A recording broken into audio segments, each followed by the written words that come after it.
क्या आप देवता और एलियन में फर्क बता सकते हैं? वो भी तब जब आप उस दौर में हो जब पिरामिड बन रहे थे, या फिर उससे भी पहले जब दो नदियों के बीच मेसोपोटामिया की सभ्यता फल फूल रही थी। तब शायद आप देवता शब्द को भली भांति समझ लेंगे, लेकिन एलियन या परग्रही जैसे शब्द तब शायद मौजूद ही नहीं थे। ये शब्द नहीं थे, लेकिन वो जरूर थे जिनकी ओर ये शब्द इशारा करते हैं। एलियंस और परग्रही। लाखों लोग आज ये मानते हैं कि पुराने जमाने में दूसरी दुनिया के लोग धरती पर आते रहे हैं। उन्होंने हमें आधुनिक विज्ञान दिया है, हमें कला का वरदान दिया है, हमें आर्किटेक्चर सिखाया, एग्रीकल्चर और समझ। कहा जाता है कि ये सब हमें उन आसमान से उतरने वालों से मिला है। जैसे हम सवाल उठाते हैं कि अचानक ऐसा क्या हुआ था कि बिग बैंग हो गया और इतना बड़ा ब्रह्मांड अस्तित्व में आ गया, वैसे ही एक सवाल ये भी है कि अचानक ऐसा क्या हुआ कि इवोल्यूशन में इंसानों ने इस धरती के बाकी सभी जीवों को पीछे छोड़ दिया। क्या डार्विन इस बात का उत्तर देकर गए हैं? लोग मानते हैं कि देवता आसमान में मौजूद कहीं स्वर्ग से आए थे, लेकिन इसी बात को अगर हम आज के नजरिए से देखें तो इस धरती पर शायद देवता नहीं, एलियंस आए थे, और वो आए थे इसी अंतरिक्ष से। अगर ये बात सच है तो क्या उन्हीं एलियंस ने हमारे मानव इतिहास को इतना गौरवशाली बनाया है? आखिर वो कौन थे? वो कहां से आए थे? इसका उत्तर हमें 675 मिलियन किलोमीटर दूर इस सुर्ख लाल दिखाई देते ग्रह पर मिल सकता है। मानव इतिहास में मंगल ग्रह ने हमारी सोच और कल्पनाओं को उड़ान दी है। ये ग्रह रात को एकदम साफ दिखाई देता है, और हजारों साल पहले भी जब लोग इसे देखते होंगे तो इसे अलग ही दुनिया मानते होंगे। आकर्षण और आस्था, इन दोनों ही चीजों से लोग मंगल से जुड़े हुए थे। लोग अंदाजा लगाते थे कि क्या वहाँ लाइफ है, क्या वहाँ देवता हैं। ऐसे सबूत मिले हैं कि प्राचीन काल में लोग मंगल पर किसी दूसरे तरह के जीवन होने के बारे में सोचते थे। मंगल ग्रह के बारे में रिकॉर्ड रखने वाले प्राचीन इजिप्शियंस एस्ट्रोनॉमर्स माने जाते हैं, जिन्होंने 1534 ईसा पूर्व ब्रह्मांड का एक चार्ट बनाया और उस पर उन्होंने मार्स को एक खास जगह पर रखा। इसके करीब 250 साल बाद यही मार्स सेटी दी फर्स्ट के मकबरे की सीलिंग पर भी दिखाई दिया। प्राचीन मिस्र के लोग मंगल ग्रह को सम्मान दे रहे थे, लेकिन वहीं कुछ और सभ्यताएं थीं जो मंगल से डरती थीं। शायद वो आग की गोले की तरह लाल है इसलिए, और फिर शायद वो हमारे खून की तरह सुर्ख लाल दिखता है। प्राचीन बेबीलोन के लोग मार्स को आग, मौत और तबाही का देवता मानते थे। ग्रीक्स ने अपने एक देवता एरिस के नाम पर मार्स का नाम रखा, जो कि युद्ध का देवता था, और रोमन्स ने इसका नाम मार्स रखा, जो रोमन्स के युद्ध का देवता था।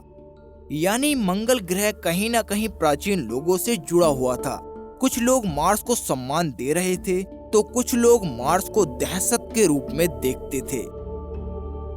टियोटिहुकान, मैक्सिको, सन 2003। खुदाई करते समय यहाँ पर वैज्ञानिकों को कुछ बड़ा ही रहस्यमय मिला। इस इलाके में मंदिरों के रूप में कुछ पिरामिड मिले हैं, लेकिन सबसे पवित्र पिरामिड के नीचे आर्कियोलॉजिस्ट को एक रहस्यमय सुरंग दिखाई दी, जो काफी अंदर तक जा रही थी। सुरंग को देखने के लिए एक रोबोट अंदर भेजा गया, लेकिन रोबोट सिर्फ 250 फीट ही अंदर गया था कि वहां पर एक बड़ी सी गुफा दिखाई देती है। इस गुफा ने आर्कियोलॉजिस्ट को इतना हैरान नहीं किया जितना इस गुफा की सतह पर पड़े इन गोलों ने किया। गुफा में हर तरफ ऐसे ही गोले बिखरे हुए थे। अध्ययन करने पर पता चला कि ये गोले मिट्टी यानी किले से बने हुए हैं और उनके ऊपर सोने जैसी चमकदार परत चढ़ी हुई थी। ऐसे बिखरी हुई चीज का गुफा में क्या काम? आर्कियोलॉजिस्ट को इस रहस्यमयी पहेली ने चिंता में डाल दिया था। आखिर इन सब चीजों का मतलब क्या था? ये सब कुछ मायान सभ्यता के समय का था। गुफा की दीवारों पर भी वही सोने जैसी चमकदार चीज लगी हुई थी और यहाँ से कुछ हिंट मिलने शुरू हुए। दरअसल वो चमकदार चीज ब्रह्मांड को दर्शा रही थी और वो गोले शायद तारों और ग्रहों को। मायान सभ्यता में एक किताब है जिसका नाम है ट्रेजडन कोडेक्स, जिसमें मार्स का जिक्र किया गया है। उन्होंने मार्स को अलग अलग भूमिकाओं में दिखाया है। मायान सभ्यता में मार्स की मौत का भी जिक्र आता है, जब पंख वाले सांप के देवता ने मंगल देवता को बुरी तरह से मार दिया था और उसने मंगल की चमड़ी तक उतार दी थी। कुछ तस्वीरें एक सितारों की ओर भी इशारा करती हैं जो मंगल पर गिर रहा है। क्या ये सारी चीजें मंगल पर हुई किसी विनाशक घटना की ओर इशारा तो नहीं कर रही? आखिर मायान लोगों ने मार्स को इतनी अच्छी तरह से क्यों दिखाया है? क्या वो कुछ ऐसा जानते थे जो शायद हमें पता होना चाहिए? वैसे अगर देखा जाए तो मार्स की सरफेस पृथ्वी के मुकाबले काफी क्रेटर्स से भरी पड़ी है।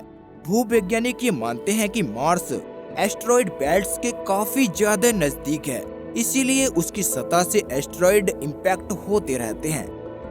क्या मायान सभ्यता किसी ऐसे ही एस्टेरॉयड इम्पैक्ट की ओर इशारा तो नहीं कर रही थी? क्या उस एस्टेरॉयड इम्पैक्ट में वहां रहने वाले मार्शियंस का सफाया हो गया था? क्या सच में वहां कभी इंटेलिजेंट लाइफ थी? ये बात है सन 1860 की, जब एक इटालियन एस्ट्रोनॉमर एंजेलो सैकी मार्स को देख रहे थे। तब उन्होंने मार्स पर ऊपर से नीचे और दाएं से बाएं की ओर एक दूसरे को काटती हुई लाइंस को इमेजिन किया। उन्हें लगा कि उन्होंने मार्स पर ये लाइंस देखी हैं। उन्हें मार्स पर इन लाइंस में शायद कोई पैटर्न्स नजर आए हों। इसके बाद एक अमेरिकन एस्ट्रोनॉमर ने मार्स को स्टडी किया तो उन्होंने एंजेलो सैकी का वो आइडिया सामने रखा और उन्होंने सच में मार्स पर कुछ पैटर्न्स ढूंढ निकाले। उन्होंने करीब से मार्स को स्टडी किया, रिसर्च की और किताबें भी लिखी और फिर उन्होंने अपनी बात सामने रखी। उन्होंने कहा कि मार्स पर वाकई में कोई इंटेलिजेंट सिविलाइजेशन थी। उन्होंने मार्स पर मिले पैटर्न्स के अकॉर्डिंग ये कहा कि वो सिविलाइजेशन खुद के अस्तित्व को बचाने की जद्दोजहद में मार्स को खोद रही थी। शायद मार्स के पोलर कैप्स में जमा पानी को मंगल के दूसरे बंजर होते इलाकों तक पहुंचाने की कोशिश की जा रही थी, या शायद वो खेती करने के लिए वो पानी लाना चाहते हों। और क्या पता ये नहरें और नदियां ही उनकी लाइफलाइन थी। यहाँ तक ऐसे क्लू तो मिल चुके थे जो मंगल पर अत्याधुनिक सभ्यता की ओर इशारा कर रहे थे। उस सभ्यता के क्लू हमें 11 साल पहले ही मिलने शुरू हो गए थे। सन 1849 इराक। दुनिया की सबसे पहली सभ्यता से जुड़े कुछ स्थानों की खुदाई के दौरान अश्रुवेनिपाल के महल से हजारों की संख्या में क्यूनिफॉर्म से टैबलेट का खजाना मिला। उनमें से 7 टैबलेट्स ऐसी थीं जिन्हें टैबलेट्स ऑफ क्रिएशन कहा जाता है। आखिर क्या था उन टैबलेट्स में ऐसा जिसकी कड़ियां मंगल से जुड़ सकती थीं? रिसर्च करने पर पता चला उन टैबलेट्स पर देवी देवताओं की कहानियां थीं। उन टैबलेट्स को एनुमा एलिश भी कहा गया और अपने देवता अनुनाकी का बखान करती। ये क्यूनिफॉर्म टैबलेट्स मानव जाति के क्रिएशन को भी दर्शा रही थी। इनमें लिखा है कि अनुनाकी किसी दूसरी दुनिया से इस धरती पर आए थे और यहाँ पर आकर उन्होंने मानव, या फिर यूं कह लें कि हम इंसानों को बनाया था। अगर आप इन रहस्यमय अनुनाकी के बारे में डिटेल्ड में जानना चाहते हैं तो साईफाई दुनिया की ये वीडियो जरूर देखिए, लिंक आपको डिस्क्रिप्शन में मिल जाएगा। एनुमा एलिश में ये कहा गया है कि उनके पूज्य भगवान अनुनाकी निब्रू नाम के किसी ग्रह से आए थे। ये ट्रांसलेशन आज से तकरीबन 100 साल पहले की गई थी और आज के दौर में कुछ हिस्टोरियंस ये मानते हैं कि एनुमा एलिश को थोड़ा गलत ट्रांसलेट किया गया है। सुमेरियन सभ्यता के लोग भगवान में मानते थे क्योंकि वो अनुनाकी को ही अपना भगवान मानते थे। इसलिए उन्होंने अपने हिसाब से यूनिफॉर्म टैबलेट्स में अनुनाकी के बारे में लिखा है। उस समय वो परग्रही या एलियन जैसे शब्द जानते तक नहीं थे। अगर वो जानते तो शायद से वो कुछ ऐसा लिखते कि अनुनाकी नाम के एलियंस ने या परग्रहियों ने पृथ्वी पर एक लंबे समय तक राज किया और वो इस अंतरिक्ष में घूम रहे किसी दूसरे प्लेनेट से आए थे। अनुनाकी बहुत एडवांस थे और आर्कियोलॉजिस्ट और कुछ एस्ट्रोनॉमर ये मानते हैं कि अनुनाकी ने मंगल ग्रह को धरती पर आने जाने के लिए किसी बेस की तरह यूज किया होगा। उन्होंने वहाँ भी सभ्यता बसाई होगी। अनुनाकी बहुत आधुनिक थे और हम मंगल को उनसे जोड़कर क्यों देखते हैं, इसका एक पुख्ता सबूत हमें मंगल पर ही मिला। 20 अगस्त सन 1975 केप कैनेवरल, फ्लोरिडा, नासा ने इस रहस्यमय ग्रह को स्टडी करने के लिए एक मिशन लॉन्च किया।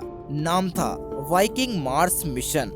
स्पेसक्राफ्ट को अब पूरे 11 महीनों में उस ग्रह तक पहुंचना था, जिस पर जाते हुए अभी तक कोई मिशन कामयाब नहीं हुआ था। 675 मिलियन किलोमीटर दूर वो लाल ग्रह कुछ ऐसा छिपाए बैठा था जो इस मिशन के बाद सबसे बड़ा रहस्य बन गया। आखिर वाइकिंग स्पेसक्राफ्ट पहला स्पेसक्राफ्ट बन जाता है जो मार्स पर सही सलामत उतर जाता है और अब इसे मंगल ग्रह पर जीवन खोजना था। इसने पहली बार किसी दूसरे ग्रह पर होने का एहसास करवाया। हम ये महसूस कर पाए कि कैसा होता है मार्स जैसे किसी दूसरे ग्रह पर खड़े होने का एहसास। कैसा होता है वो एहसास जब हम किसी दूसरे ग्रह पर बैठे सूरज को डूबता देखते हैं। अब इस मिशन को वहां ऑर्गेनिक लाइफ ढूंढनी थी और इसने बखूबी वो किया भी। मार्स पर वाइकिंग ने ऑर्गेनिक लाइफ के ट्रेसेस को खोज लिया। ये खोज हुई मार्स के सिडोनिया इलाके में, लेकिन ये टेस्ट नासा के हलक से नीचे नहीं उतरा। आखिर नासा ने अपने ही अप्रूव किए हुए टेस्ट को गलत ठहरा दिया, जबकि वो कामयाब हो चुका था।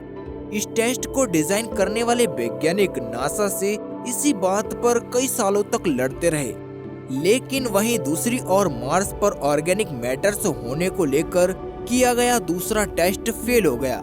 लेकिन वहीं इन दोनों टेस्ट के नतीजे काफी कंट्रोवर्शियल थे। वैज्ञानिक मानते थे कि नासा नहीं चाहता कि लोग और दुनिया ये जाने कि मार्स पर भी लाइफ है या कभी थी, क्योंकि शायद हम उस सिचुएशन को समझ नहीं पाएंगे या फिर ओवर रिएक्ट करेंगे और हो सकता है कि ये सब जानने के परिणाम बहुत भयंकर हों। आखिर नासा ने उन टेस्ट रिजल्ट को गलत क्यों कह दिया, जबकि सब कुछ नासा के अकॉर्डिंग ही था? इसका जवाब नासा की उस खुफिया रिपोर्ट में मिला जो 1960 में पब्लिश की गई थी। इसके अलावा मार्स पर इंटेलिजेंट लाइफ के सबसे ठोस सबूत और उनका हमसे कनेक्शन तो अब सामने आने वाला था। जानेंगे सब कुछ इसके अगले भाग में। तब तक आप इस चैनल को सब्सक्राइब करके बेल नोटिफिकेशन ऑन जरूर कर लीजिए ताकि आपको अपडेट मिलती रहे। दोस्तों, वीडियो कैसा लगा कमेंट्स में जरूर बताएं और नेक्स्ट पार्ट देखने के लिए आप कितने एक्साइटेड हैं ये भी। जल्द मिलते हैं कुछ नई अनएक्सप्लेन्ड मिस्ट्रीज के साथ। तब तक के लिए स्टे क्यूरियस, बी हैप्पी। नमस्कार।